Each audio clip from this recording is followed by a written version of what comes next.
Hi, Pat. Hello, Dmitri. Hi, how are you? Good. How are you? Good, good. Good to see you. So I made you co-host. So why don't you try your stuff and see if it All works? right. Let's see. I'll share my screen. Let's see. Yeah. Okay. How is that? Oh, let's see. Good. Let me go Yeah, to... seems good. And you know going to full. You can advance it. It's Yeah, I think I... okay. Good. Right. Seems all set. Why don't you relax? You can unshare. Okay. All right. Let's see.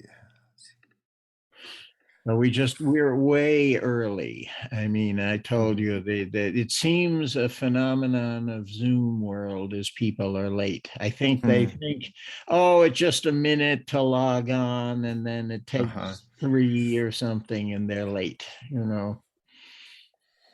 There's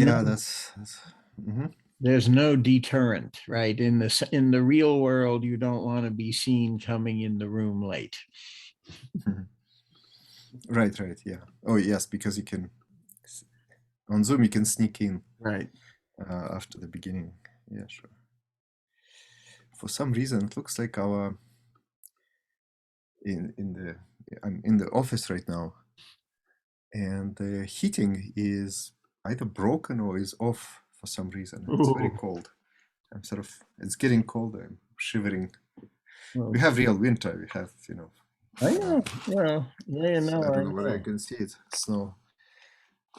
And it's, yeah, I don't know what's going on. Okay. And can you hear me well? Yeah, I can hear you well. I think we have no problems on the connection. Okay, good. We just hang loose for a while. Oh, fine. I'm impersonating an astrophysicist this quarter. It's interesting. I end up teaching a course on disks. On disks? Disks, yeah, sort of accretion disks, and then galactic dynamics. Wow. You know, a bit of a stew, you know. So. And how is it going? Well, it's interesting. I mean, ask the students if they're still alive, you know. I mean, I had to stop and give them a quick introduction to MHD because I discovered they didn't know any, you know. Is this a graduate level? It's a graduate level. Yeah. And is it on Zoom or in person? Well, right now it's on Zoom, and it'll be, we're supposed to switch back to in person in a week or two. I think I'm going to take another week or two. I mean, caseload is still high here. Well, here we switched yesterday. We had the first 2 weeks of classes on Zoom, fully on Zoom, and now fully in person. I see. Yeah. So I was surprised. I gave my first in-person lecture yesterday, and I thought that some people will still join on Zoom. So it'll be a hybrid, and yet there were 60 people sitting in front of me and no one on Zoom. So the students seem to be eager to come back. Oh yeah.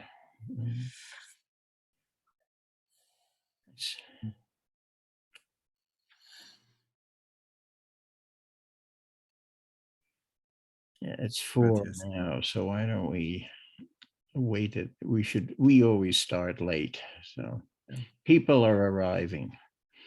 I see some distinguished alumni appearing, so too.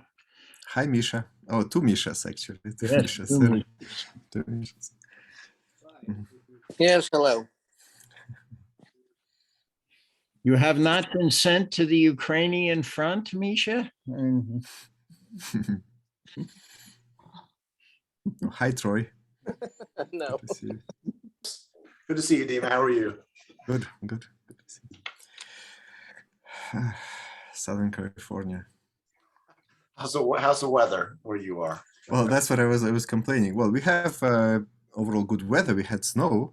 Yeah. But the problem is that for some reason, in the office, in the university building where I am, where my office is, they turned off heating for some reason, and it's getting cold in here. So don't be surprised if I start freezing visibly in the middle of the talk. They probably want to save money, you know? Yeah, that sounds right. Or maybe something broke down. I don't know. As usual, everybody who's out there, we start late because it's 4:01 and we have plenty of people still coming. So Missive to the UCLA folks here. How is the weather in San Diego, Los Angeles? it's very nice. It's cool, but very nice. It's less than 70, so yes, very cool. But Less than 70. I think it's less than 70. Well, significantly less than In here. 70 in my office right now.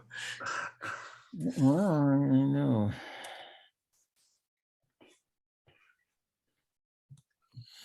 Yeah. Oh, sorry. Phone call. Sorry, I'll be right back. Sure.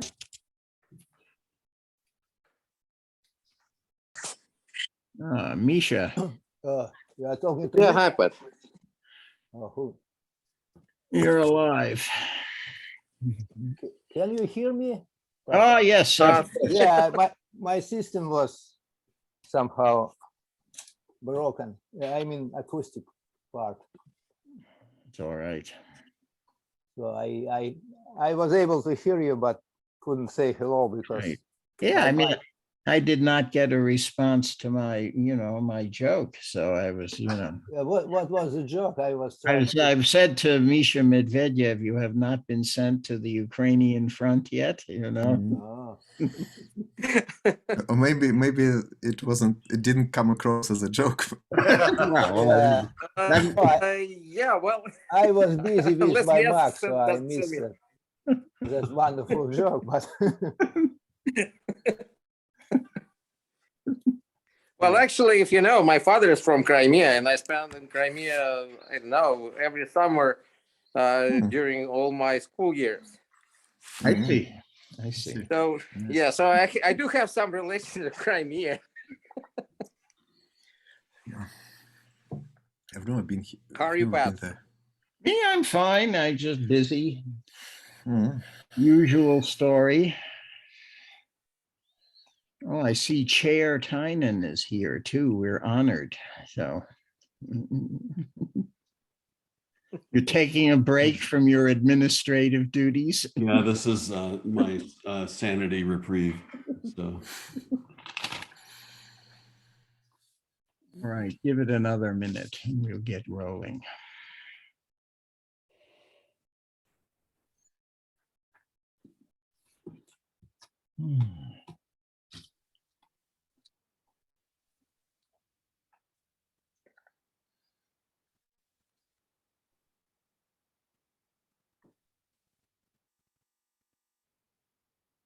All right, it's 4:05. We're now fashionably late, so let's get started, everybody.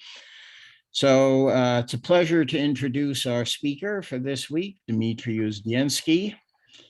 And I've always associated Dmitri with, with MHD and plasma astrophysics, but I was interested to see, like most of the rest of us, he started out in fusion, actually, and he did his master's thesis at Moscow PhysTech for Neto Spasov, a famous name, on the topic of polarization currents in edge turbulence. A topic which is very much alive and well today. And then I suppose, as most of the rest of you know, he did his PhD at Princeton with Russell Kulsrud on magnetic reconnection, and then held positions at Chicago and KITP in Princeton, and then to Colorado, where he's now professor and also director of the Center for Integrated Plasma Studies. He's the chair of the Astrophysical Plasma Topical Group in APS. Chair-elect. Close enough.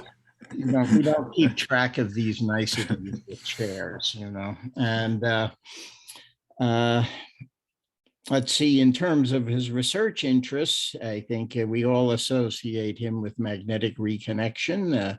Those of you who happen to study using Kulsrud's book might have noted a section on the Uzdensky model in the chapter on magnetic reconnection. So here he is. He's also known for work on relativistic plasmas, kinetic turbulence, collisionless shocks, and magnetars and other goodies. And today he's going to tell us about extreme plasma astrophysics. So please go ahead. Usual policy of short questions during the talk and longer discussions at the end with, raising hand and all of that. So please. Okay, great. Thank you very much, Pat. It's a honor and pleasure to be here and to give this. So I'm going to share the screen now. Right. Share the screen and go to full view. All right. Just a second.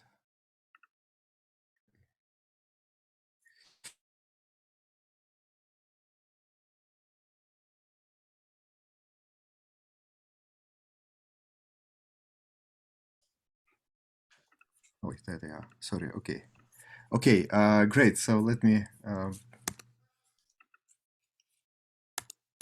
begin. Here we go. Okay, thanks. So let me begin my talk. I will be talking about extreme plasma astrophysics. In the course of this talk, I'll try to explain what I mean by the word extreme in this context. And also would like to emphasize this word shining new frontier, because here the word shining is to be understood literally in its literal sense. And I would like to thank my colleagues and students, both at the University of Colorado in our theoretical plasma astrophysics group, and also collaborators and colleagues elsewhere throughout the country and abroad. Okay, so here is the outline of my talk. I will give a rather extended introduction. I would like to apologize for its length. I will talk about the plasma universe. I'll try to go through this very quickly. I think for this audience, one does not need too detailed an introduction. I will talk about plasma astrophysics and what its goals are, and then I will. This will take me to the concept of extreme plasma astrophysics. Specifically, then, when I talk about more details and give some examples, I will focus on this process of magnetic reconnection. And as you will see in the course of this talk, interaction of radiation with collective plasma processes will play an important role. So we'll be talking about radiative aspects of relativistic magnetic reconnection, usually in astrophysical systems such as accreting black holes and neutron stars. And then maybe at the end, if time permits, we'll talk a little bit about kinetic plasma turbulence, again with radiation. Okay, so first, let me remind everybody that the visible universe, that is the ordinary baryonic matter, not dark matter, not dark energy, but ordinary baryonic matter is in the universe, is essentially all of it is in the form of plasma, right? As these beautiful astrophysical images illustrate. Specifically in the last few years, the study of plasma universe has been bolstered by additional messengers that we use in astrophysics. So not just electromagnetic waves from radio to gamma rays, but also non-electromagnetic messengers such as gravitational waves from merging black holes and neutron stars. Also neutrinos, including PV, extremely energetic PV neutrinos from black hole jets, and ultra-high energy cosmic rays. I would like to emphasize, however, that even these non-electromagnetic messengers have to do with plasma physics one way, and in particular, in order to produce PV neutrino, ultra-high energy cosmic rays, one really has to accelerate first charged particles, because we don't know how to accelerate non-charged particles like neutrinos, but we accelerate, the universe somehow manages to accelerate charged particles, which then produce, let's say, neutrinos or become cosmic rays. And these acceleration processes are, of course, collective plasma physics processes, and something that we have to understand in order to understand how the universe works. Now, the plasmas that we encounter in space, even in the solar system, but also in astrophysics outside of the solar systems, they're very complex. They have multiple components. There is the plasma itself, the thermal gas of charged particles, but then there are non-thermal particles like cosmic rays. There are magnetic fields. Almost always space and astrophysical plasmas are immersed in some sort of magnetic field. And then these plasmas and these magnetic fields almost never just sit there quietly. They are very dynamic, moving around, both on large scales and small scales. And there are all kinds of waves and turbulence. And then finally, especially in astrophysics, there is sometimes an important interaction between these magnetized plasmas and radiation, photons. Now, importantly, in real systems or real environments, all of these components are not isolated from each other, but continuously change energy and momentum through what we call plasma processes or collective plasma processes, like magnetic reconnection, for example. The main topic of today's talk transforms magnetic energy into both heating the gas or the plasma, or accelerating non-thermal particles, or driving large-scale bulk flows, and so forth. And then there are opposite processes like dynamo, converts energy from kinetic energy of bulk flows into magnetic fields, and so forth. So there are multiple components and multiple plasma physical processes that connect them as energy exchange processes. And I would say that studying these processes is the realm of plasma astrophysics, just in general. Now, and of course, plasma physics, and plasma astrophysics is a very mature field. It has been around for decades. And by now we have developed a rather extensive knowledge base of these processes. We understand how, of course, there are many unanswered questions, but nevertheless, there is also a lot of understanding that has accumulated as a result of theory, numerical simulations, and experimental research. And it is tempting, therefore, to try to say that we should apply this plasma knowledge that is obtained in traditional plasma physics to understand plasma environments in, let's say, vicinity of accreting black holes or neutron stars, that is, in high energy astrophysical plasmas. Well, however, and this is sort of one of the premises of my talk, it is not obvious that we can always do this, right? Such a transfer of knowledge and such an application of traditional plasma knowledge would be possible if these high energy astrophysical plasmas were really governed by the same physics, the same equations. However, I would argue that this is not always the case. In particular, in traditional plasma physics, such that has been used to understand most laboratory plasmas, including magnetic fusion, tokamaks, also solar corona, so space physics, solar physics, the Earth magnetosphere.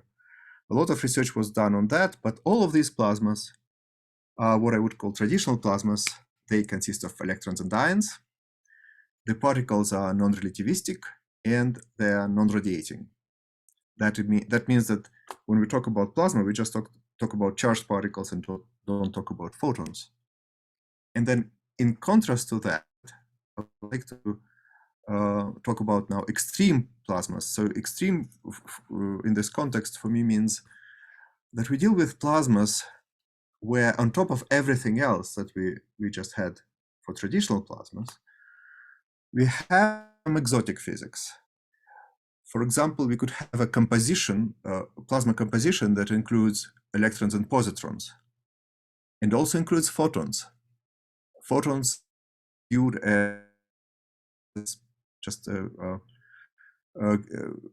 rightful constituents of plasma alongside with the charged particles. And then these plasmas are also relativistic, and that could mean a variety of things. So it could mean that individual particles are relativistic, but also mean that there are relativistic bulk flows. And this is special relativity, but when we talk about vicinity of black holes, we also need to take into account relativity. And then these the charged particles interact strongly with radiation, with high energy radiation. There is radiative cooling, there is radiation drag, radiation pressure, and so forth. And then finally, at the more extreme end of this extreme plasma physics, there are QED effects, or quantum electrodynamic effects, such as accretion, for example. And just one little note here, you see this, there is this asterisk here. When I say that this is exotic physics, I would like to clarify that this is exotic from a plasma physics point of view. However, in the high energy astrophysics, these processes or these aspects of these plasma environments have been understood and have been around for a long time. So they're kind of familiar to an astrophysics audience. And of course, the main applications and motivation for this extreme plasma physics comes from, indeed, high energy astrophysics, specifically from studies of neutron stars and black holes. There is a rich variety of astrophysical situations where these things are encountered. Magnetospheres of neutron stars, including radio pulsars, including ultramagnetized neutron stars called magnetars. Then accretion disks and jets around black holes. Then also explosions, very powerful astrophysical explosions such as supernova and gamma ray bursts. Neutron-neutron star mergers, which is kind of what is illustrated here. And then some of these conditions were also around in the early universe and sometimes need to be understood in that context. And then in addition to these astrophysical applications, however, we hope that in the next few years, perhaps, we will be able, for the first time, maybe to create such plasmas and study them in the lab using laser plasma facilities. But that's sort of, for the future. And just to summarize this slide, I would say that the traditional plasma physics is based on 19th century physics, right? Like Maxwell's theory and so forth. The extreme plasma physics is based on 20th century physics. And here we are in the 21st century, so we are kind of still, lagging behind by 100 years, but that's okay, right? So extreme plasma astrophysics is, I would say, it's a field that is developing rather rapidly and timely. It's a frontier of fundamental physics, really. And it is timely because there is a confluence right now of several directions, several approaches, I would say. And first of all, there is indeed very powerful astrophysical motivation to study such plasmas that comes from multi-messenger astrophysics, or just in general high energy astrophysics, like understanding this event horizon telescope HT image of plasma around black hole. This plasma is relativistic, and it's in the presence of general relativity, or of neutron stars. All of these are exotic environments. They involve plasma physics. So we want to understand how plasma processes operate under these extreme conditions. In addition to astrophysical motivation, the progress in this field is made possible also by rapid development of, I would say, classical, traditional plasma theory. Our understanding of plasma processes like magnetic reconnection or turbulence or shocks have been developing.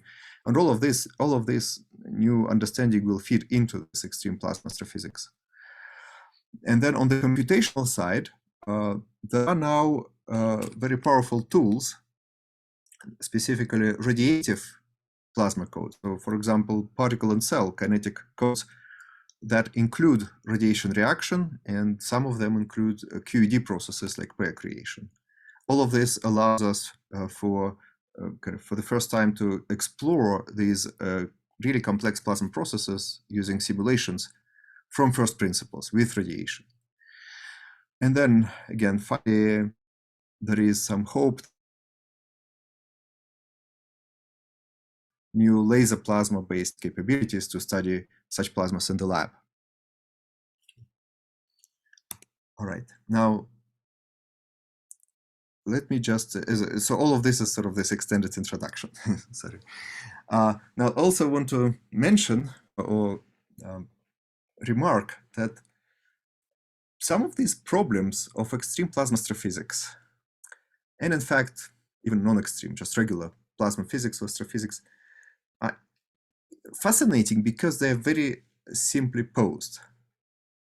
So we are interested in collective plasma processes, and this means a variety of things, but very basic things like waves, instabilities, linear reconnection, turbulence, and then some of these could be, as easy as this left to right, and some of them going from right to left. And what is this problem? By the way, I just got a message on my screen that my internet is unstable. Can you guys hear me? Just want to check. Yeah, we can hear you. There are some pops, and it's not bad, but if you can improve it, it would be good. Please, I could try to improve it. Could you turn off your video? Sorry? Turn off your video. That often makes it so you don't break up so much. I see. Let me try something else just a second. I want to connect through a cable instead of. I think your computer is just getting cold, Dima, and that's why it's slow. Yeah, that's wonder about the power. Well, actually, give me 1 second. I want to connect through the cable instead of wireless. Just one that second. might help. Yeah.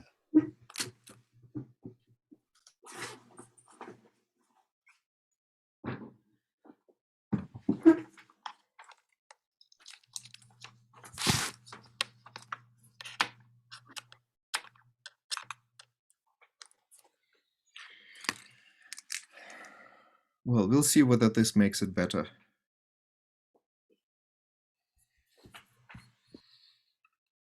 All right. Okay, shall I continue? Please. All right, good. Okay, so just to go through this really quickly. So if these blue lines, I didn't tell you what they were. If these are magnetic fields, then this problem is called magnetic reconnection. But if these are, velocity vectors, then this is called Kelvin-Helmholtz instability. So, I mean, you just can draw a simple cartoon as your initial setup, and there are various varieties of orientation of what fields you mean, and the configuration is very simple, and yet understanding it in the presence of various multiple instabilities that can develop is rather non-trivial, which makes it a very exciting field. I also wanted to mention that in addition to these local, really plasma physics, basic plasma physics problems, like those that are drawn on the left, in the field of plasma astrophysics, we are also interested very much in understanding an astrophysical system as a whole, as a machine with multiple components, multiple operating parts, and there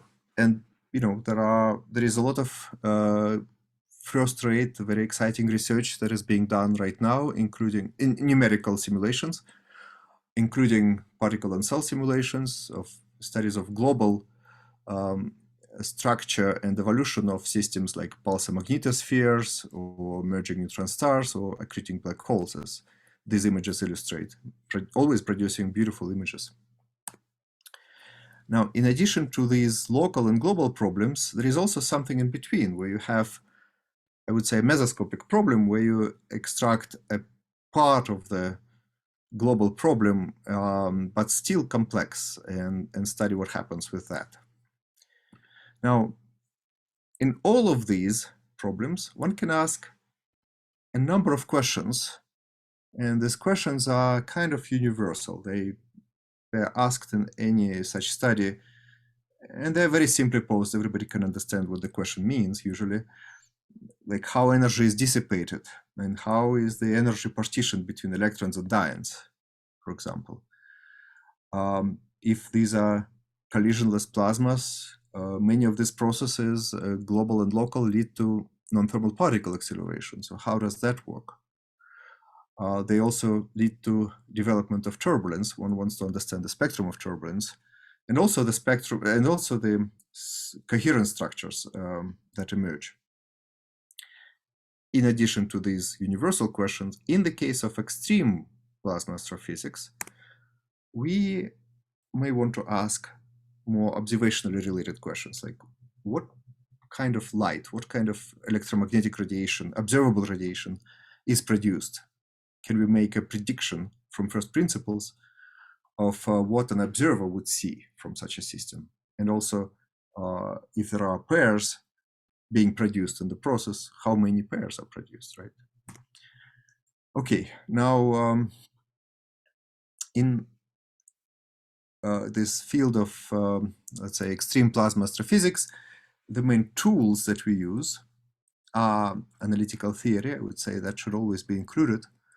And also a very powerful tool is, of course, simulations, including massively parallel simulations of MHD, radiative MHD, of, let's say, sometimes GR MHD, general relativistic MHD, studies of accreting black holes, and or particle and cell, radiative particle and cell simulations.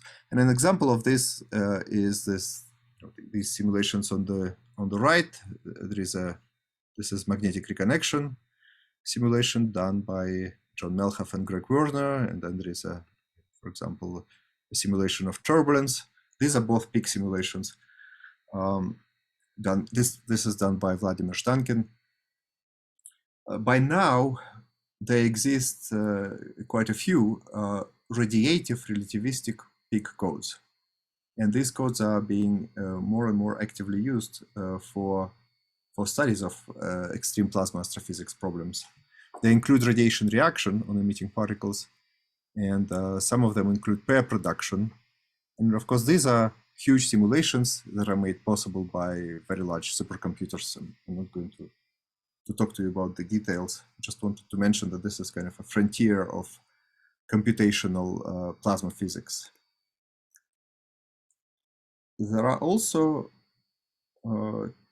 laboratory plasma experiments, which I would say show a lot of promise, even though they're not there yet, perhaps at least not for relativistic plasmas, but they're becoming more and more useful. And there are two varieties of these, laser plasma experiments and also pulsed power, such as Z-pinches.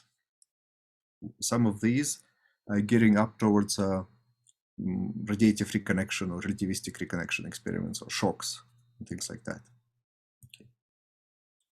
Now, from what I told you so far, the real hallmark of this extreme plasma astrophysics, specifically motivated by trying to understand black holes and neutron stars, is the effects of radiation and, in general, interaction between plasma processes and radiation. And this can be encapsulated sort of physically through the radiation reaction force on emitting particles, which is especially important for relativistic particles. And this is shown here. So just to illustrate, we have this is a relativistic equation of motion for a single charged particle. In addition to the usual Lorentz force, there is also radiation reaction, which is for ultra-relativistic particles, and these are the ones that for which radiation is most important, the radiation reaction force is kind of simple. It's a friction force. It acts in the direction opposite to the direction of motion of the particle, and it's basically given by the radiated power of the particle, p rad, divided by the speed of light. In high energy astrophysics, the two main radiative processes that can result in this radiation reaction are synchrotron radiation due to motion of a particle through a strong magnetic field with some magnetic energy density b squared over 8 pi, and inverse Compton radiation, where the radiation is actually not, strictly speaking, is not emission, but scattering of soft photons by very energetic charged particles. In this case, the agent that is responsible for this radiation reaction is a soft bath, is ambient bath of soft photons with some radiation energy density U. So you can see that in both cases, the radiation, the radiative power due to both either synchrotron or inverse Compton is proportional to this energy density, either magnetic or of the soft ambient photon field, and the square of the Lorentz factor. So gamma here is the Lorentz factor of the energy of the particle, and therefore we can see that the more energetic the particles are, the more important radiation reaction is for them. Okay. Now this radiation reaction force, which here is introduced from the point of view of a single particle, leads to various manifestations at the fluid level when we start talking about the plasma collective behavior. It leads to, first of all, it leads to radiative cooling, but also can lead to radiative drag on bulk plasma flows, can lead to effective resistivity, and can lead to radiation pressure. Now, and then one more comment here, particularly important for astrophysics. The reason why we are interested in including radiative effects is not just because under some extreme conditions, all of these fluid level manifestations like radiative cooling or drag can affect the behavior of the plasma. So not only that, but also even if the radiation is sort of passive and energetically is not important, even in that case, we want to study it. Because for most astrophysical systems, of course, outside of the solar system, radiation, electromagnetic radiation, is the only observational probe that we can use to study these remote environments, right? So, what we would like to understand, hopefully from first principles, what are the actual radiative signatures, such as spectra or light curves, or maybe polarization, that a given reconnecting process would produce. Okay, so I can see that Pat raised his hand. Just right? a quick question in the spirit of quick questions. I mean, what happens to our familiar friends, the kinetic equations in these limits? Like the Vlasov equation, right? I mean, which surely must become non-local and in time. And the question also is, how do you maintain Hamiltonian structure in the face of these dissipative processes and so forth, or do you? Okay, right. So that's a great question. So of course, so this is just the extra piece. This radiation reaction force is the extra piece that we add on top of the plasma equations. Quite often in the situation that at least that I'm interested in and many other people, we deal with relativistic plasmas that are collisionless, and therefore, indeed, the primary plasma way of describing it is through the kinetic equation, in particular Vlasov equation. So that is certainly still there, except that, well, first of all, it's a relativistic version of this equation. So this is what peak codes solve, right? They solve through a different way, but fundamentally solve the kinetic equation. But then, right, so the second part of this question is what happens to the Hamiltonian structure. So it's indeed, so this radiation reaction force breaks that. It is a friction force. And so the energy is, so there is, energy is lost. The Liouville theorem is not satisfied for these plasmas. Each individual particle suffers essentially a drag force opposite to its direction of motion. Right. So the plasma is collisionless, and yet the entropy of this plasma is not. Actually, the entropy decreases, right? Because it's just being radiated away. Right. So does that answer? Yeah, that's fine. That's enough for a quick one. Thank you. All right. Okay. Good. Right. But indeed, fundamentally, what we do then is we solve the kinetic equation with these extra forces. All right. Now, just to switch gears a little bit, what are the kinds of problems we are interested in, the specific plasma physical problems? Well, once again, they often come from our desire to understand the observed emission from astrophysical systems, because these astrophysical systems, like various jets, for example, or pulsar nebulae, pulsar magnetospheres, they produce light, they shine.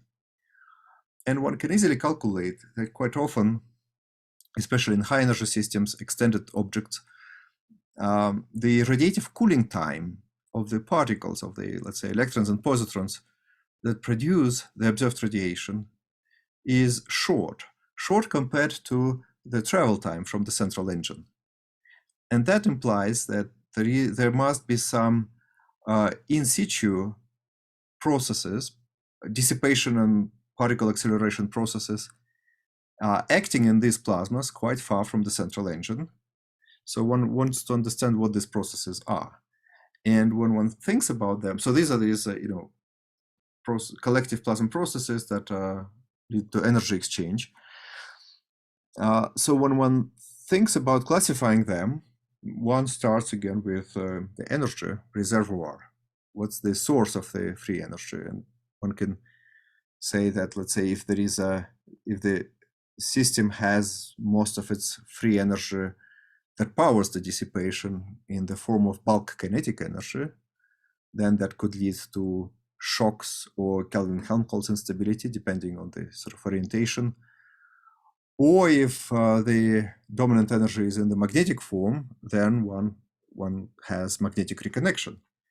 In each of these cases, however, the actual type of the process is determined by the structure, the spatial structure in real space of that usually needs to be thin, like a shear layer in the case of Kelvin-Helmholtz, or current layer in the case of magnetic reconnection. Now, in 3 dimensions, usually all of these things, no matter how they start with, they end up being turbulent anyway. So all of these kind of fundamental basic processes in sufficiently large astrophysical systems in 3 dimensions lead to turbulence one way or another. So it's important to understand the relationship between them and turbulence. Okay, now I will focus on magnetic reconnection from now on, and specifically relativistic magnetic reconnection with radiative cooling, as is illustrated in this image due to Greg Werner and John Melhoff for particle and cell simulation.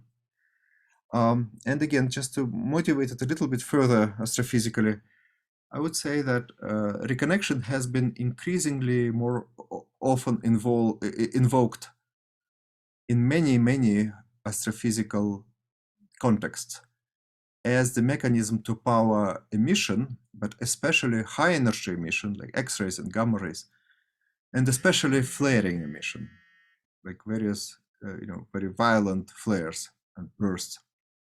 And there is a large and growing list of these applications, including pulsar magnetospheres, pulsar wind nebulae, pulsar winds, accretion disks around black holes and coronae of these accretion disks, jets, relativistic jets from active galactic nuclei powered by supermassive black holes, gamma ray bursts, magnetospheres, and so forth. All right, let me now just focus a little bit more on one of these examples, and that is accreting black holes. So accreting black holes, as you know, probably come in two varieties: supermassive black holes and that reside at centers of galaxies, but also X-ray binaries. So these are stellar mass black holes that are found in binary systems, and they are visible through X-ray emission. In particular, in X-ray binaries, one often observes that there is a soft X-ray emission that is associated with the accretion disk, which is, I'm sure you've seen cartoons like this. There is an accretion disk around the black hole, and the disk shines usually at energies of order a kilo-electron volt. But then on top of this, there are various spectral states that show, but all of them show also emission in hard X-rays and gamma rays at energies far above 1 kilo-electron volt, like maybe 100 kilo-electron volt. And this is usually interpreted as being produced by a corona above an accretion disk through Compton upscattering of the soft X-ray photons coming from the disk by the relativistic electrons in this corona. And then one invokes, the analogy with the solar corona. So here I just pasted some images of the solar corona on top of the accretion disk. And indeed, our thinking is basically as primitive as that, I would have to say. So the physical picture that one invokes is that just like in the solar corona, there are some complex chaotic magnetic fields that actually are rooted in the disk and then rise buoyantly into the corona. They get twisted, they have complex spatial structure, and sometimes they develop current sheets and reconnection sites, like is what's shown here. But unlike in the solar corona, when you have reconnection under these conditions, the plasma gets heated to much higher temperatures, to indeed hundreds of kilo-electron volts. And also these reconnection sites are bathed in a rather intense soft X-ray ambient radiation coming from the disk. Now this means that the electrons that are being accelerated in these coronal flares suffer the radiative cooling due to inverse Compton scattering. This is, expressed by this formula over here. I hope you can see my cursor. And then if you just plug in some numbers and evaluate, what's the strength of the magnetic field, which in these systems can be as high as 10 to the 8 Gauss, so much stronger than in the solar corona. And also estimate the ambient radiation energy density from the disk. Then one can estimate that there is a characteristic energy at which the accelerating force due to the electric field associated with the reconnection process, so it's this expression on the left, is balanced by the radiation drag force. So here this relationship is written as a balance of energies or powers, right? So this is the energy per unit time that a particle gains due to electric acceleration, and then it loses it by radiation. Now, because the radiation drag goes as a square of the particle energy, one can evaluate at which energy these two things become comparable, and one finds that the energies are of order 1 giga-electron volt. And this is interesting because it's basically comparable to the proton rest mass in these plasmas. These are still electron ion plasmas, and so this energy, even though it's very high, it's actually not that high relative to the temperature of ions already there in this corona. And then one can also evaluate, what is the what is the resulting inverse Compton photon energy that these particles produce, right? If the ambient seed photon field is provided by the disk at, let's say, 1 kilo-electron-volt, and the Lorentz factor of these particles is 1,000, then one can estimate that these one would produce gamma ray emission up to hundreds of mega-electron-volts, maybe up to a GeV. So these reconnection powered flares in the presence of this radiation field provide a very powerful source of high energy emission, up to gamma rays. Some of these gamma rays, as they propagate through this ambient radiation field, would pair produce, which means that these reconnection flares are maybe an important source of pair plasma, of antimatter in the universe, or certainly in these systems. Now, these are just some simple estimates, but one can then actually try to study these processes, study them more rigorously in first principle simulations, such as this example of this is a two-dimensional particle and cell simulation with this ambient radiative cooling done by Greg Werner. Let me see. And let me just tell you a little bit about some of the results of such studies. So in this case, this was a paper that we published with Greg Werner and Sasha Filipov a couple of years ago, using radiative peak simulations. In this case, it was a pair plasma reconnection with the inverse Compton radiation reaction. And one can characterize the relative strength of radiation reaction by comparing this radiation reaction limit that I just introduced on the previous slide, this is gamma rad, with magnetization of the upstream plasma. And magnetization is given by this expression. It's a sigma parameter. What this basically is, it's a characteristic magnetic energy available, magnetic energy of the reconnecting field, divided by the number of particles and divided by the rest mass. So this would be the Lorentz factor to which particles would be accelerated typically. And one can compare these two Lorentz factors and come up with different regimes of radiative cooling. When the gamma rad is large, that means that radiative cooling is weak. And when the gamma rad is smaller than sigma, then one gets very strong radiative cooling. And in principle, in the environments, in astrophysical environments like accreting black holes, there is a variety of regimes. So these regimes can be encountered depending on the parameters. And what we found indeed is that in the absence of radiative cooling, which is shown here on the left, when gamma rad is equal to infinity, relativistic reconnection, as is known based on previous peak simulations, is a very powerful particle accelerator producing extended power law tails or power law distributions of non-thermal particles. So this is the spectrum you can see as a function of gamma, the Lorentz factor.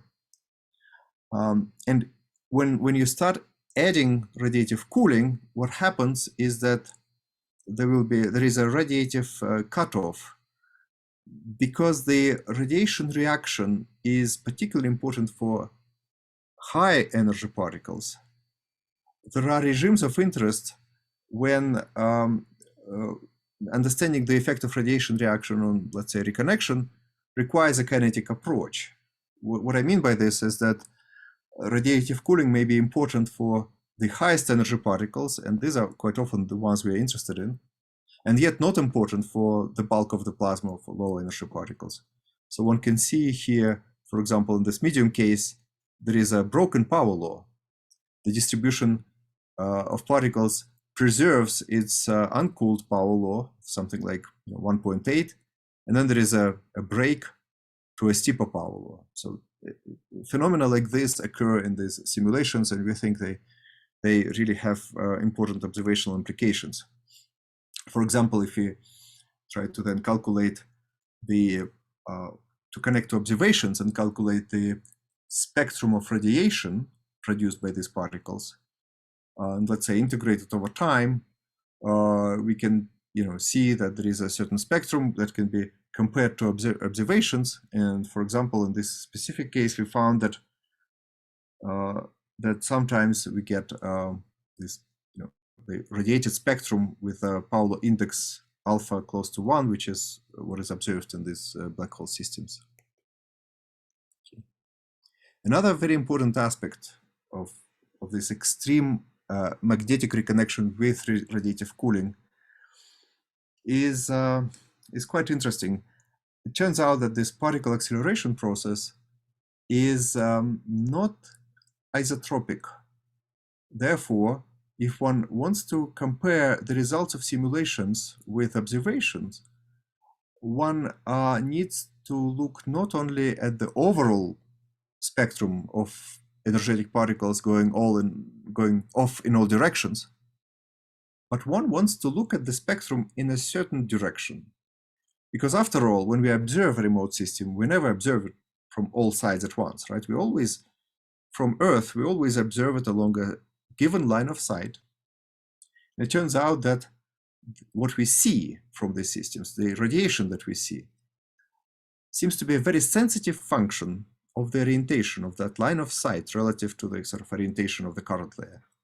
You can see especially, and this is, so we call this effect kinetic beaming, because this effect is kinetic in the sense that it is energy dependent.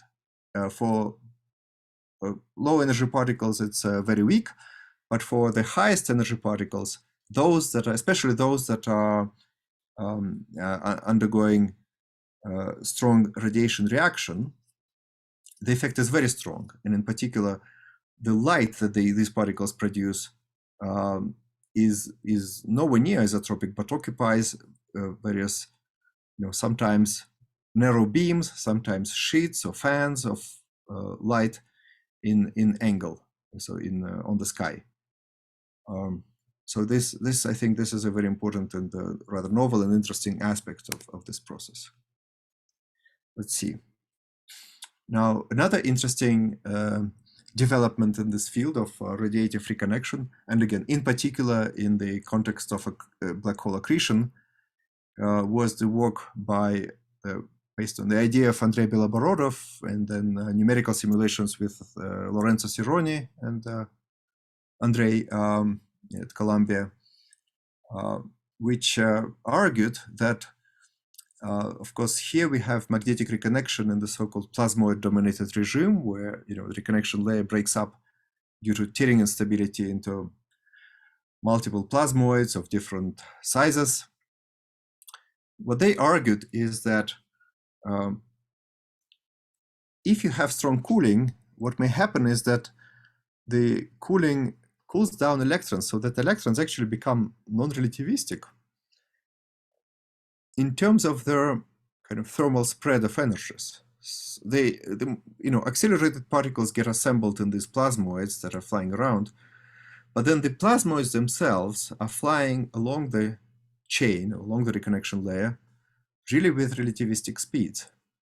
And so this inverse Compton radiation that we observe, they would argue, is a result of so-called bulk Comptonization. So it's Compton scattering not due to the motion or random motion of energetic particles in all directions, but due to bulk motion of this rather cold but relativistically moving together plasmoids. So that's another interesting radiative effect. Okay, now let me, so since we're running out of time, I'll go very quickly through pulsar magnetospheres, unless there are any questions or somebody wants to stop me or make a comment or question.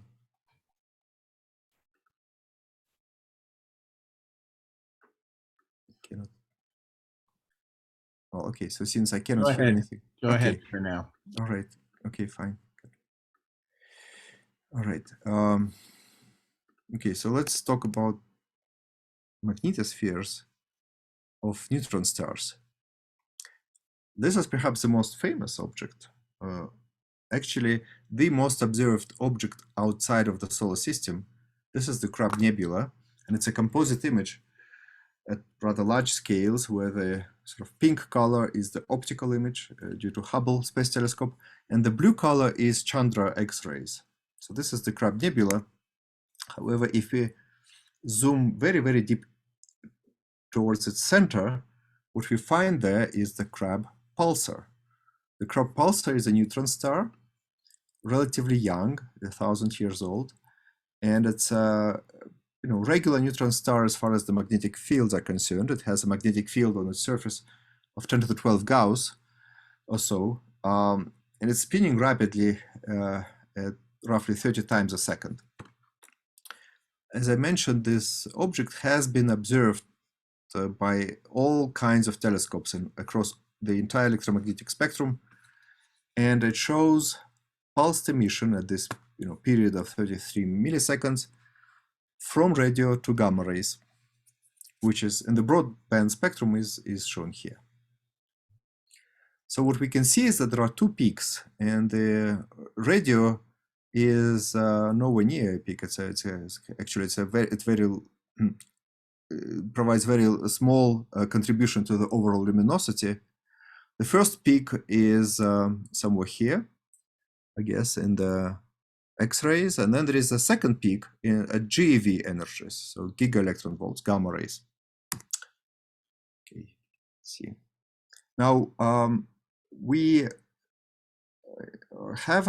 now think a pretty decent picture of the overall structure and behavior of this magnetosphere of a pulsar, and it looks like this. So this is a kind of old, 10 years old force-free simulation due to Kyle Parfrey and Andrei Beloborodov, and this is not for the Crab pulsar, but for the case of an axisymmetric pulsar.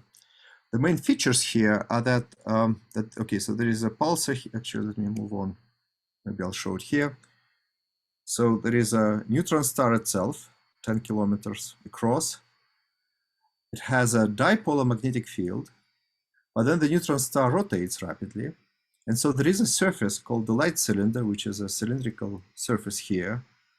For the case of the Crab pulsar, it's about 1,000 kilometers away from the center. This light cylinder is where the corotational velocity is equal to the speed of light. And one can see easily that beyond that radius, the dipolar magnetic field of the neutron star cannot exist, cannot be closed, because these points on the equatorial plane would be rotating faster than the speed of light. And so what happens is that the magnetosphere opens up. It remains closed here within the light cylinder, as is shown here. But then outside of the light cylinder, it really becomes like a Helmut streamer. It opens up to infinity. What these red and blue lines show is the poloidal magnetic field, and then there is also toroidal magnetic field, and the farther away you go, the stronger the toroidal becomes relative to the poloidal field. In the context of my discussion right now, since I'm talking about reconnection, an important feature of this structure is that there is as you can see, there is a reversal of the magnetic field across the equatorial plane outside of the light cylinder. So this is shown again here. And this is a current shoot. This is very similar to the what happens in the solar system with the equatorial heliospheric current shoot.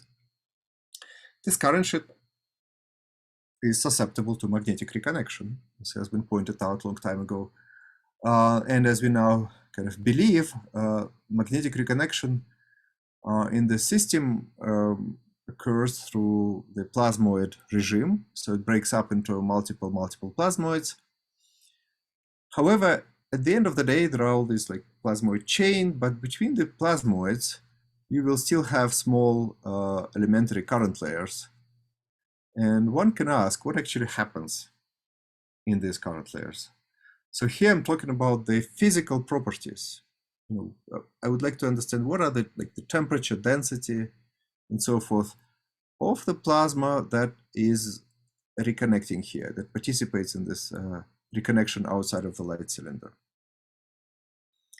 And one thing that one can notice here, unlike reconnection that one encounters in the Earth magnetosphere, for example, in this case, there is a very powerful radiative cooling.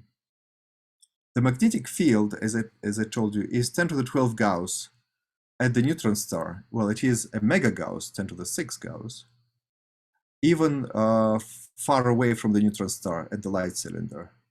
And if you reconnect a mega Gauss magnetic field under these conditions, the plasma becomes not only relativistic, and of course here we deal with a pair plasma, electron-positron pairs.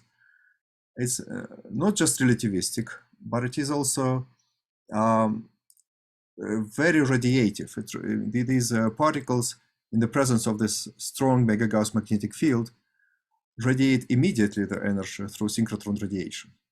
This radiative cooling is actually what we believe now determines the parameters of these elementary current layers. It leads to very strong compression because there is a pressure balance requirement across the current layer. Right? There is a strong magnetic pressure on both sides of it, above and below the current layer, and that magnetic pressure has to be balanced by the plasma pressure inside. So the plasma has to compress to rather high density, and the temperature is determined by energy balance between the heating due to reconnection and cooling due to synchrotron radiation. One can combine very simple, estimates or all these requirements for pressure balance, energy balance, and Ampere's law, and various other things that we know about collisionless reconnection, and estimate the characteristic parameters of the plasma. What one finds is that these electrons and electrons and positrons accelerated in this environment, in these reconnection layers, find themselves at the radiation reaction limit, at gamma rad. That's the typical temperature. And for these parameters, it is of order, several giga-electron volts. Then the density is determined by pressure balance. It becomes somewhat larger, 10 to the 11, 10 to the 12 particle per cubic centimeter, higher than what we actually expect here. And this high density, it has to be there. And we believe it could be a combination of just compression and also pair production, because these synchrotron radiation that is being produced is gamma rays, and these gamma rays produce pairs outside of the current layer. So it's a powerful pair production mechanism. And then another interesting aspect of the system is that if you kind of ask, all right, what is the thickness of this layer? Right?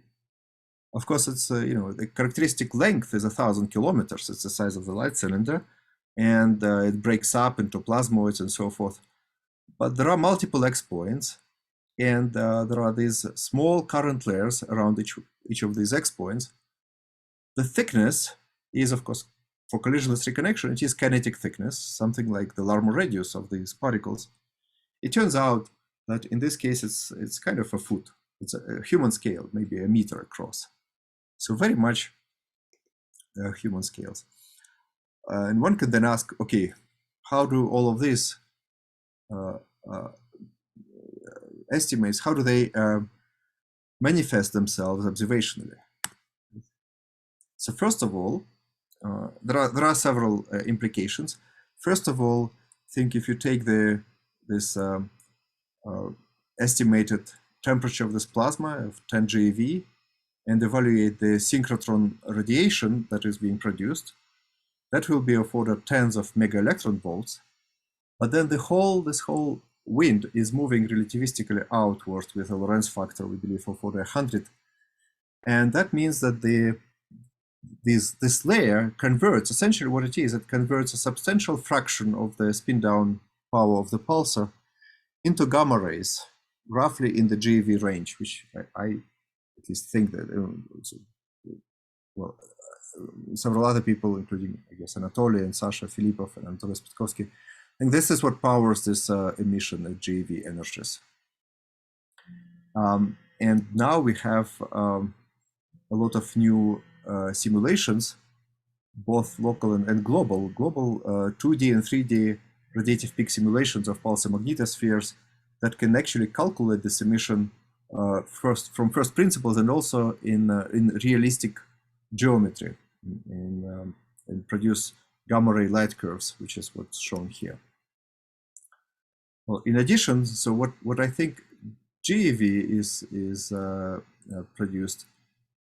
JV emission, as I just told you, is produced by synchrotron, but also these systems show a much higher energy emission of hundreds of GeV, so-called very high energy VHE, detected on Earth by Cherenkov telescopes. And this could come from inverse Compton emission by the same accelerated electrons. And then finally, I think this is the final implication, which I think is very kind of interesting and unusual, I would say, is that I think this scheme, or this overall picture of this radiative reconnection layer outside of the light cylinder can provide interesting insight into the origin of the pulsed radio emission that we observe, in particular of the main radio pulses from the Crab pulsar. Because after all, what we have here in this reconnecting chain are plasmoids of this size, of like a foot across, flying around with relativistic speeds. And sometimes they collide, or just the motion, this collective plasma motions, happens to be in the right ballpark to produce the radio emission that is being observed on Earth. And it's interesting because if you look at the observed radio emission at very, very high cadence, so at very high time resolution, it seems that it's not just like a sinusoidal wave at all. It has a form of spikes, of individual so-called nanoshots lasting nanoseconds. Each nanoshoot may have just a couple of oscillatory cycles. And if you think about what they are, we think they are produced from plasma objects, like these plasmoids, in this reconnecting plasmoid chain. And each of these nanoshots that are observed comes from a region maybe as small as this room where I'm sitting, something like 10 meters across. So this is remarkable. A neutron star itself is remarkable because we see an object 10 kilometers across, right, from 2 kiloparsecs. And here in radio, we are seeing something that is 10 meters across, an individual thing, 10 meters across from 2 kiloparsecs. I think it's just remarkable. Recent simulations, again, by Sasha Filipov, and theoretical work by Yuri Lyubarsky was studying, actually, here is the simulation of like the expected pointing flux from a reconnection layer. Here the reconnection layer is vertical. What you see in color are these spikes of electron pointing flux that are generated by plasmoid mergers, and we think that this is what these nanoshots are. Okay, so let me, now I'm running out of time, so I guess I'll just very briefly say that just a few more words about the next frontiers of this endeavor. What I told you about so far was incorporating radiation into relativistic kinetic plasma physics in first principle simulations. But the way to incorporate this radiation reaction was classical. What do I mean by this? It means that it's when an energetic particle emits a photon, the energy of the photon in this regime is small compared to the energy of the particle. And therefore, the radiation reaction force on the particle can be represented as a continuous force, as a continuous drag force. And this is what we used, right? This expression over here, and radiation power as if it were a continuous radiative power. This applies to both synchrotron and inverse Compton. However, the energy of each individual emitted photon is proportional to the particle energy squared. Again, both for synchrotron and inverse Compton. And so if you increase the particle energy, you may encounter a regime where the energy of the emitted photons becomes comparable to the energy of the particle that emits it. And of course, a particle cannot emit a photon with energy higher than the particle has to start with. So when you approach this limit, something happens, and this something is what we call quantum. We need to take into account quantum nature of radiation, the fact that it is not a continuous antenna, but discrete emitter of discrete photons. And this indeed happens again in both synchrotron radiation, when the so-called chi parameter, familiar to people who do laser plasma physics, and QED radiation, when the chi parameter becomes a photon 1. And the condition for this is, again, it's just this, the energy of synchrotron photons is equal to the energy of the particles. And also in inverse Compton emission, where this leads to the so-called Klein-Nishina regime of radiation. So both of these are manifestations of QED effects. And the next frontier in this radiative plasma astrophysics is incorporating these QED effects into plasma processes. So that means that in addition to, instead of a continuous force, we have essentially a random emission, random kicks. So energetic particles does not suffer a continuous force, but rather emits individual photons discretely as discrete particles, and each time this happens, the emitting particle experiences a kick. Okay. So these processes are now being taken into account in peak simulations and also in our attempts to understand plasma processes analytically. Right, so I guess I'll just stop here. And right, so these are the some of the numerical efforts towards this goal. Simulations by Kevin Schoeffler of magnetic reconnection with synchrotron cooling in this regime, where you have discrete photons, and also these discrete photons then can pair produce. So this ties, once you are in this quantum emission regime, the resulting photons almost automatically are such that then can produce electron-positron pairs, and that's what is being taken into account in the simulations, both Osiris and Tristan. So, so this is Osiris simulations showing pair production, for example, inside plasmoids in the reconnection layer, and a somewhat different approach in Haik Jacobian and the Princeton group around the same time, where you have pair plasma, photon pair production, again showing pair production followed by magnetic reconnection. So all of these things are now being done. We now have numerical computational tools to take them into account self-consistently. And the most recent development is done by John Melhoff, who was a graduate student at Colorado, is now a postdoc at Grenoble. He incorporated this, we built a QED model for our code Zeltron, again, with pair production and Klein-Nishina effects. I'll actually, let me maybe stop here and I'll jump over, I'll skip turbulence and we'll just jump here. Right, so it's just a concluding slide of where I think this field is going. It's a vibrant and rapidly developing field, and it moves in several directions at once. So there are lots of opportunities, especially for young people to work on this. Some of these directions come from astrophysical applications.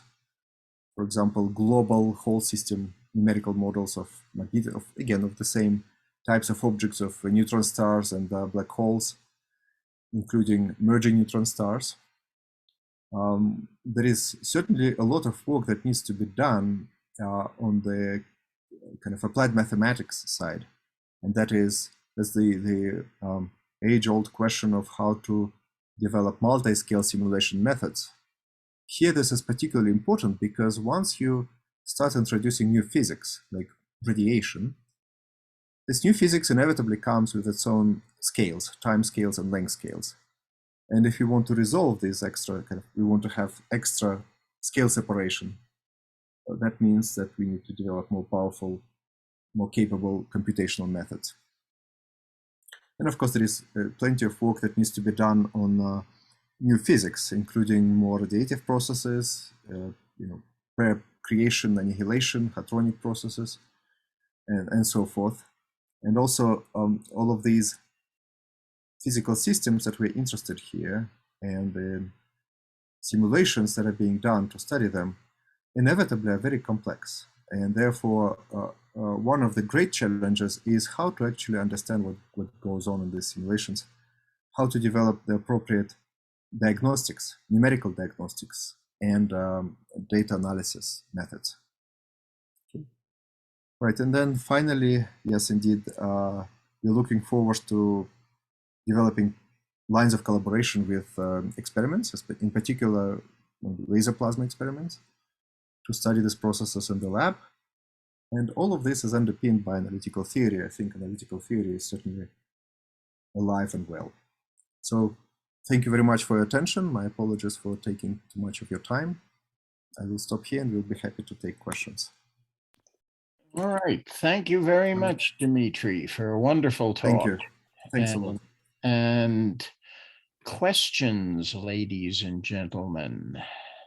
Well, why don't you go ahead and someone put a question in the chat. Why don't you ask? Or do you want me to read it or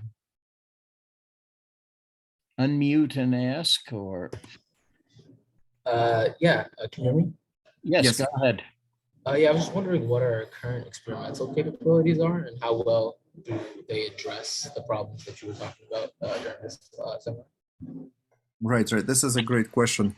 So the experimental capabilities are rapidly evolving and they are growing.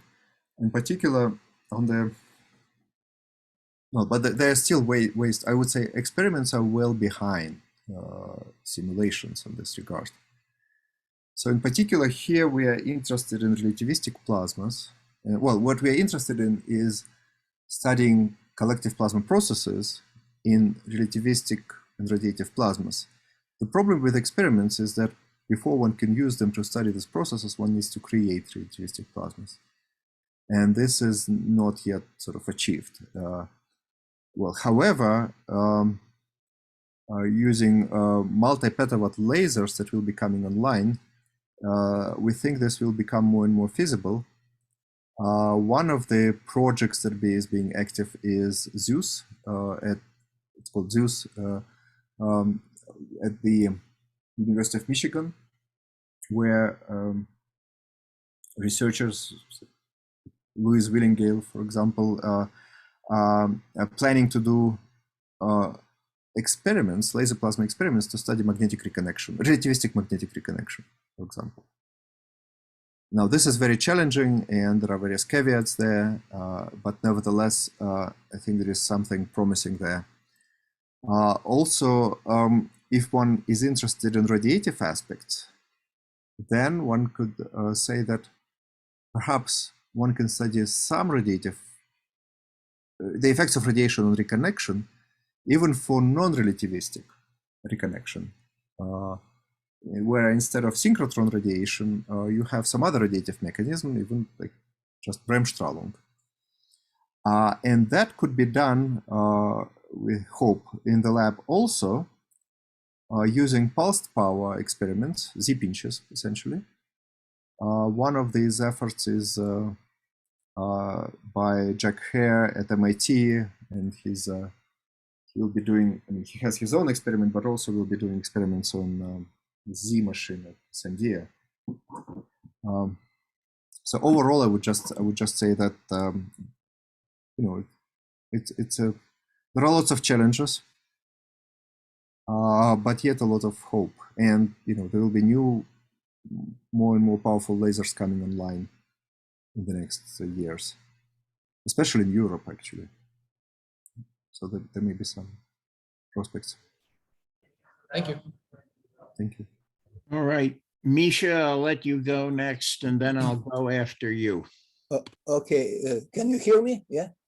Yes, go ahead. Yeah. Okay. My mic was not okay today. So it's a very interesting story. Thank you. I enjoyed your talk very much. And my question is, I was struck with this interesting observation regarding the anisotropy of emission that you get from this reconnection acceleration.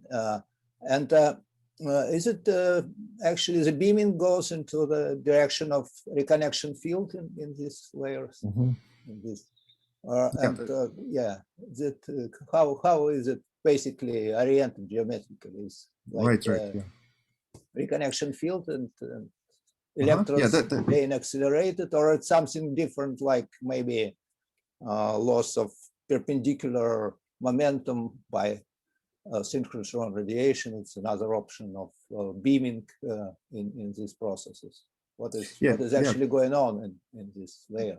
Right. That's a great question. Okay, so the answer to this is not necessarily simple. Basically, I mean, at the most basic level, I think what happens, okay, if you have reconnect, let me just try to hand wave here. If you have reconnection like this with a magnetic fields like this reconnecting, or maybe even with some guide field, the particles start getting accelerated along the guide field direction, or along the direction of the electric field associated with reconnection, right? Now, if you have, and okay, one important point here just that needs to be mentioned is that here we are talking about relativistic particles. An important aspect here is that relativistic particles emit light in the direction of motion. So the beaming, there is kinetic beaming of particles, and it translates directly into kinetic beaming of the photons they produce, both for synchrotron and inverse Compton radiation. Now, but then what happens is that, so these particles get accelerated like this, and one would think that there would be a beam in the direction of the electric field. However, what happens is that these particles then get deflected by the reconnected magnetic field, the one that has been reconnected, and they form, essentially they form a quasi two-dimensional fan in the plane of the reconnection layer. Now, but this is not all again. So then there is a difference between synchrotron radiation and inverse Compton radiation, because inverse Compton, at least the one that we studied, is when you have ambient radiation field, which is assumed to be isotropic and uniform. And so even when particles get accelerated along the reconnection electric field, they therefore suffer this radiation reaction and they emit light in that direction as well. But in contrast to that, in the case of synchrotron, the deep inside the reconnection layer, where the particles get primarily accelerated, the magnetic field is weak. So the synchrotron radiation, of course, is due to magnetic field perpendicular to the particle motion. And so for a while, the particles may be being accelerated without suffering radiation losses, so without radiating much energy. And then when they exit this region and bump into a stronger magnetic field, let's say of a plasmoid, then they suddenly radiate the energy in a big burst. And then in addition to this, so just one more, so it's sort of somewhat a complicated story. In addition to this, what we saw is the most powerful radiation events happen when you have not just this primary acceleration of particles, but plasmoid mergers, at least in 2 dimensions. All of this is based on 2-dimensional simulations so far, unfortunately. But of course, as you know, in 2 dimensions, the reconnection layer breaks up into plasmoids, and some of these plasmoids merge with each other. When they do, they form a current layer, reconnection with current layer, which is perpendicular to the original reconnection layer. And in this case, the radiation is beamed in that plane. But, yes, this is exactly what I was about to ask you, but you sort of took it from my mouth. What do you expect when the situation goes in 3D? So it's probably that not so well collimated acceleration. Right. Yeah, of course, here I just have one slide on this. Of course, in reality, we have more work, and this originally this whole thing of kinetic beaming came from our paper 10 years ago with Benoit Cerruti and Greg Werner, 2012 for synchrotron radiation in the context of Crab nebula flares. More recently, John Melhoff, my graduate student who wrote a paper studying this for inverse Compton emission. So it's sort of illustrated in this picture. So this picture shows angular map in directions, and the system of coordinates here. You can see y, minus x plus z plus x. The system of coordinates here is like this: that the direction of the reconnecting upstream magnetic field is x. The y direction is perpendicular to the current sheet, and z direction is the direction of the reconnection electric field. Right? So you can see here there is emission at this moment of time. There is bright emission in the z direction, but actually, okay. So there are two things. So one is that there is, you can first of all you can see that the emission is highly anisotropic. It doesn't have a simple structure, right? It's not just one blob or one bright spot or even one bright plane. It has a complex structure because here there is this. So this what you see in the zy plane is the emission due to this secondary reconnection between plasmoids, which takes them in the y direction. But also you can see this horizontal line between plus x and minus x here. That is due to the primary reconnection layer. And also I should mention one more thing. Sorry. This image is actually not showing all photons. It shows I forgot, either electrons or positrons. So of course when electrons are accelerated, let's say in the plus z direction, positrons are accelerated the same way in the minus z direction. So they would have a similar picture, except that they will, I think, let's say if these are positrons going with a bright emission between here and here, the electrons would occupy between this minus x point and plus z point, and between plus z and plus x. So then they would actually fill this plane, but different particles. So electrons and positrons radiate in different directions in this case. Okay. Thank you. Okay, thank you. Okay, so looks like I'm next. So I had two somewhat related questions. On the story of the disk corona with the magnetic fields, could you comment on the effect of the corona on the accretion process? Because you obviously, if you start to you create these structures in the corona, you will get magnetic linkages, and then off you go with angular momentum transport. Right. And maybe a tendency actually for braking, everybody go at the same speed, which runs counter to, the idea of a Keplerian disk with accretion. That was question number one. Okay, thank you for this question. Well, yes, I think you're right. I think so this has nothing to do with reconnection, with radiative reconnection, but just sort of in terms of dynamics. Right. In terms of dynamics, the traditional point of view, of course, is that if you have a thin Shakura-Sunyaev disk,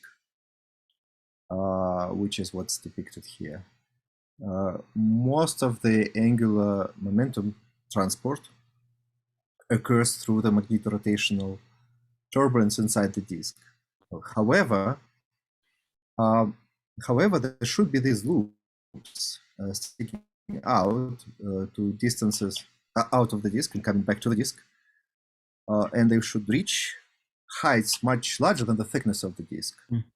These will transfer angular momentum. Right? This is what's called coronal MRI. The effects of this angular momentum are not, well, it's not clear how important these are. I mean, I don't think this has been really investigated.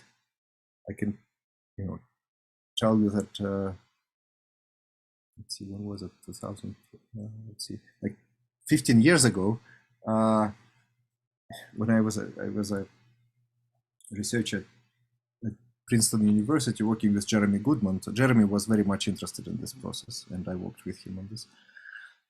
Indeed, of the role of these coronal loops in transferring angular momentum. On the one hand, these loops may be energetically unimportant, but they have much long. They are large. Exactly. So they can transport angular momentum over a much larger distance, right? Because within the disk, it's more like a diffusion. Yes. Diffusive process, because you have, right, the characteristic size of this magnetic field loops, let's say, inside the disk is comparable to the disk thickness, which is small. And here, these are much larger. I don't think, however, that there exists a good quantitative theory of this. There were also simulations by Yaji Yuan on this later on, and Kyle Parfrey, I think, but I mean, these are simulations. The question, would it even necessarily go the right way, right? Because the inner part of the disk is rotating faster and so forth, or the outer part has more angular momentum. So it's a question of the nature of the connection and so forth, right? Would angular momentum necessarily go outward? Well, I think in this case it would go outward. Okay. Precisely because the inner part rotates faster. Faster. Okay. Yeah. Okay. But I mean, it could be a significant departure from the local viscosity picture. Yes, could be. And of course, the way it would actually work in a real system would depend on how big these loops are, and that would in turn be affected by processes like magnetic reconnection, because they tend to reconnect with each other, just like in the solar corona. So on that, you had on your last slide, speaking of MRI turbulence, you had a bullet on that. And we've already tortured you a lot, but could we get the soundbite version at least? Okay, right, yes, thanks. Right, so here I was just saying that okay, so in astrophysics we have many different plasma processes that have been studied that are important, but so far the studies of plasma processes in these extreme radiative plasmas have been focused on magnetic reconnection and maybe turbulence and things like pair discharges in polar caps of neutron stars. So there are many other astrophysical processes where radiative effects, they have been included in MHD simulations. So there are certainly studies of radiative MHD, simulations of magnetorotational turbulence and accretion disks, but not yet kinetic simulations of, in particular, in the context of, notice I wrote accretion flows instead of accretion disks, right? That's because, right, if ADAFs, right, exactly. So when the accretion rate is low, the plasma density is low, plasma is collisionless, well, you know the story, right? And the electrons and ions are decoupled thermally from each other, and then the disk is thick because ions cannot cool. But then there is a question, indeed, of, there are actually a number of questions. So one question is exactly when do they become coupled? How to couple them? Because, collisionality, so the coupling between electrons and ions depends on collisionality. Collisionality depends on electron temperature. Electron temperature is affected by radiative cooling. Right? You can certainly have a regime, for example, when, and I think this is probably the case for systems like M87 maybe, where the accretion flow overall is radiatively inefficient in the sense that most of the energy initially resides with ions and remains with ions. Only a small fraction of the energy is radiated away. But that's because most of the energy sits with ions initially. Electrons at the same time may still be radiatively efficient, right? Meaning that electrons get a small fraction of the overall energy and they radiate it away.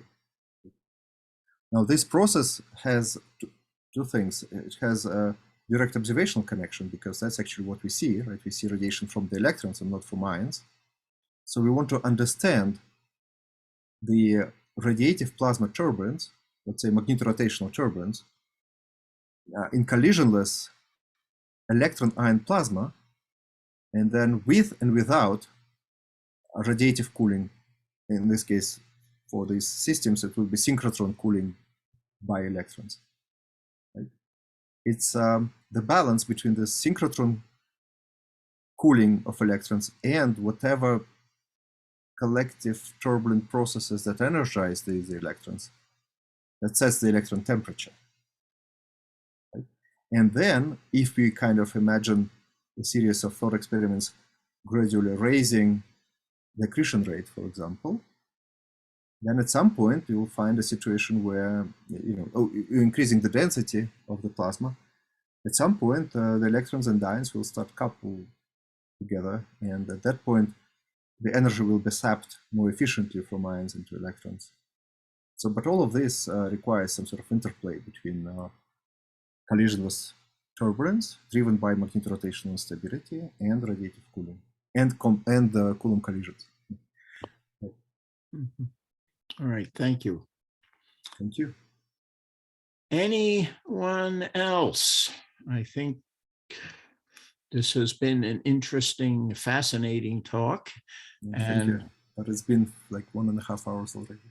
Well, we exploit you. Oh, Misha is back. So please, a question.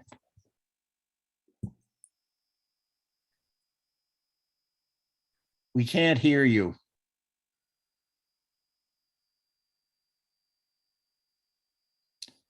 Still no sound, Misha. Maybe you can put it in chat. Yeah, you wanna type it, Misha?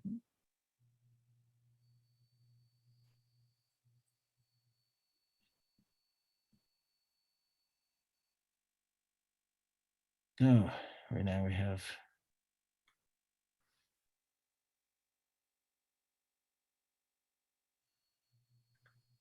All right. Well, Misha is typing. Maybe Olga can have a question. Yeah, thank you. Thank you, Dmitri, for the beautiful presentation. Thank you. I was absolutely, I don't know, overwhelmed by a comparison of black hole accretion disks and solar corona, and then I start wondering if you strip a sun from the photosphere and maybe pick up like 100 megameters of convection zone together and make it flat like accretion disk, and because sun also has differential rotation, so if we imagine that equator becomes center of accretion disk. Sorry, somebody's phone. And yes. Polar region of the sun is become outer part of accretion disk. Is it possible to create some analogies? And because we do extensive studies of the sun. Yes, yes. And maybe it will be interesting to bring together this. Yeah, absolutely. Of course, I mean, our understanding of the sun. This is a great point, a great question. Actually, what is the question? Oh, is this? My question is, what do you think if you make like the thought experiment, if you strip some of photosphere and let's say something up in the corona and something down into the convection zone, and make it flat accretion disk with equatorial part is the center of near black hole and polar regions stretch to the.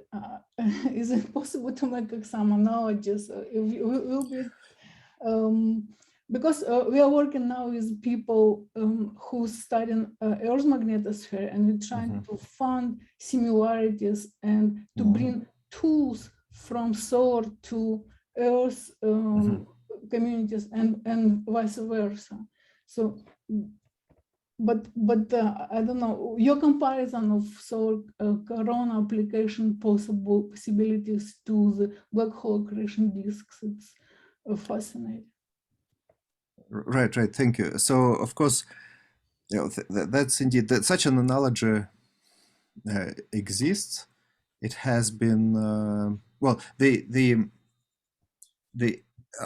energy, sorry, not the energy, the knowledge flow has always been from the sun to the black holes, in the sense that our understanding of processes in the solar corona is much more advanced, yes, you know, than what happens in the black holes.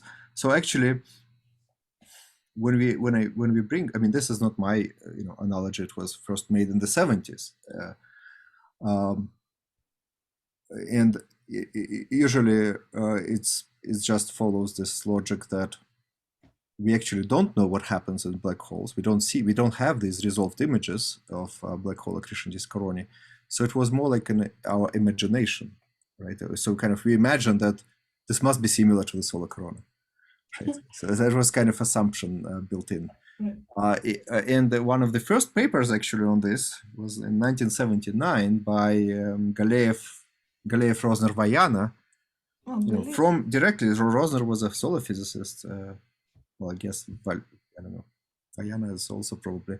So it was directly taking from the sun to the black holes, right?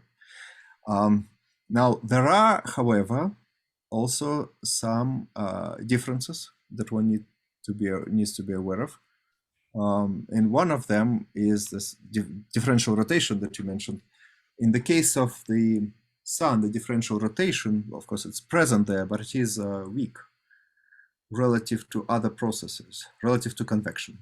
In the case of accretion disks, almost by construction, the differential rotation occurs on the same time scale as the dominant, like Eddington over time, inside of the accretion disk.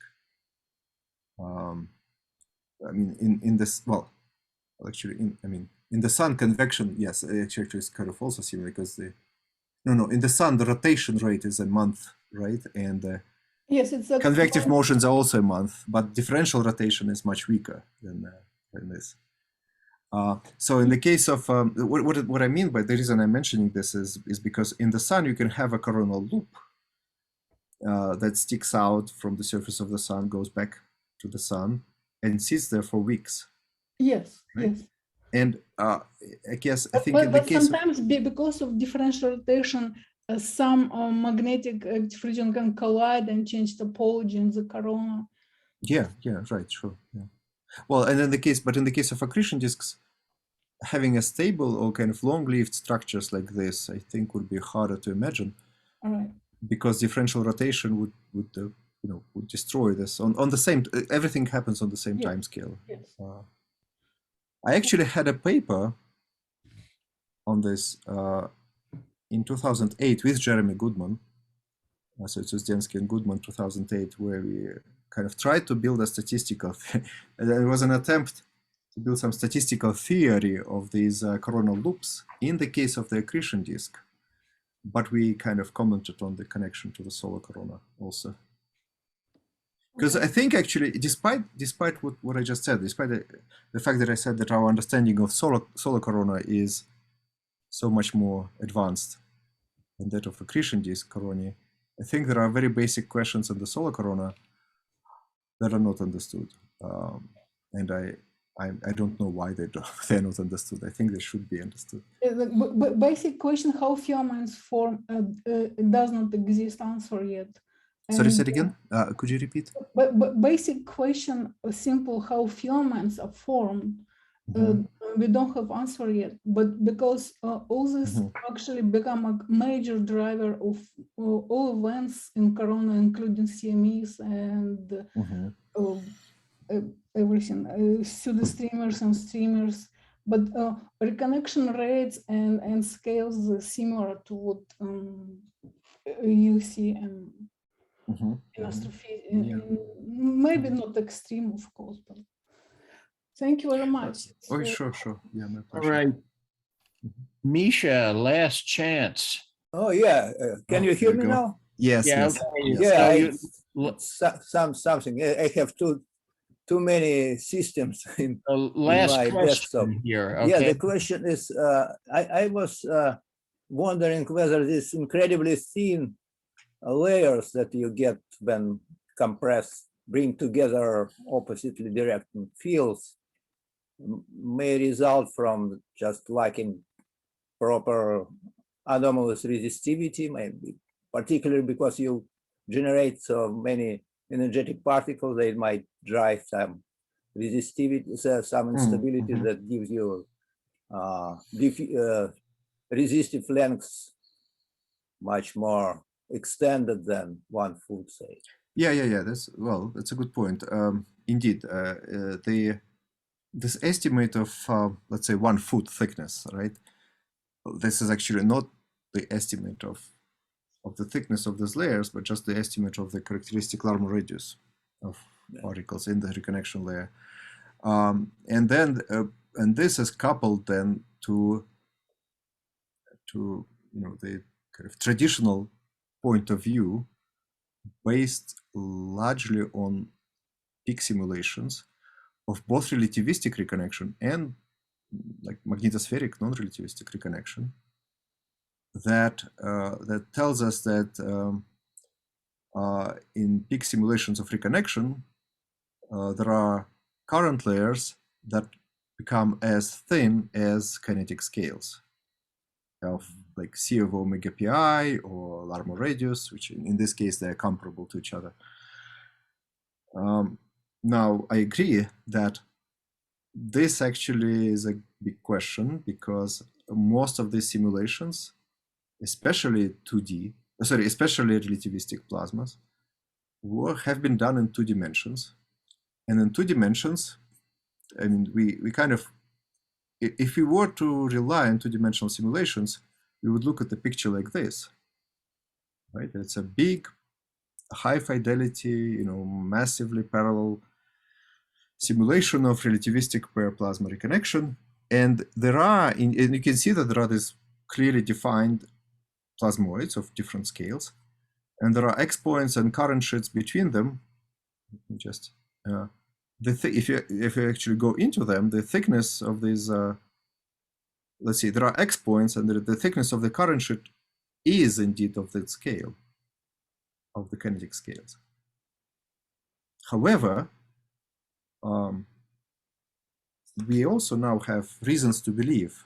So here it's a caveat that in 3D this does not happen. And when I'm saying this, what I mean is that we actually had a dedicated study just published this past year with just Greg Werner and myself. Of course, all the work was done by Greg. Of a very careful 3D simulations. Again, it's a relativistic pair plasma. It's a big study. It's actually a paper which is 90 pages long, I think, in JPP, where it was a broad parameter scan, broad parameter study with respect to all kinds of parameters. And the point was that in 2D, this is indeed what you get. You have very clean separation between like plasmoids that are kind of round, and then these extremely thin current sheets. In 3D, it sort of more or less becomes a turbulent mess, which is much thicker. So what we kind of observe is that in 3D,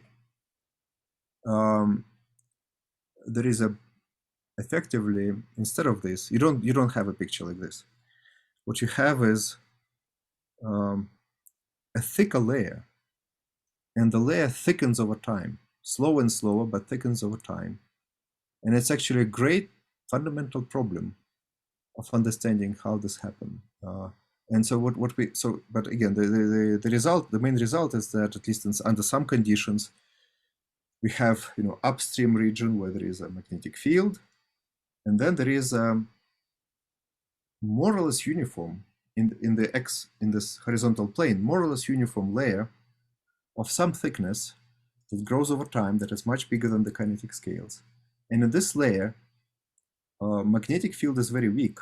It's dominated by plasma pressure. But it's still active. I mean, it's not just this. Doesn't just sit there, because there is still it slows down over time, but there is still ongoing energy dissipation because there is still reconnection going on. We even hesitated, didn't want to call it reconnection. We called it annihilation of the magnetic flux. So it's actually there is lots of open questions. Yeah, it looks like you are following the steps of people doing this shock acceleration. You also start with infinitely thin, or C over omega pi thin shock, and then you produce a couple of relativistic particles, and then energy grows secularly, and then they penetrate upstream and slow down the inflowing plasma, and the shock may almost disappear, so to say. Smear out the flow, and maybe becomes very thick it turns into something else. Structure. So it's probably something similar may happen in 3D. Yeah. Right. I'm going to be chairmaniacal here. Misha, do you have anything else? Can we? No, I completely. All right, good. Happy with the answer, yeah. Yeah, so there are, counting the speaker, there are 5 people still here. So I think we should thank the speaker again for a wonderful talk and discussion. Thank you. And it was excellent. Thank you. Thank you, Dmitri. Thank you very much. It's my pleasure to give a talk to such a great audience. It was a great talk. Yes, it was. And we just looking out for your own. You must be frozen if they turn off the heat in your office. Actually, no, I don't feel cold anymore. I don't know. Okay. I don't think they didn't turn it on, but I think I just. You're warmed up from all this, right? From all this questioning, right, and answering. I feel so fine. Some people can, of course, send him an email. So, but I think we should let him have a well-deserved rest. And thanks again for a great talk. Thank you. Okay. Thank you. Thank you. Thank you very much. Thank you. Thanks. It's my pleasure. All right. To stop sharing the screen. Okay, great. Thank you. All right. Bye-bye. Okay. Bye.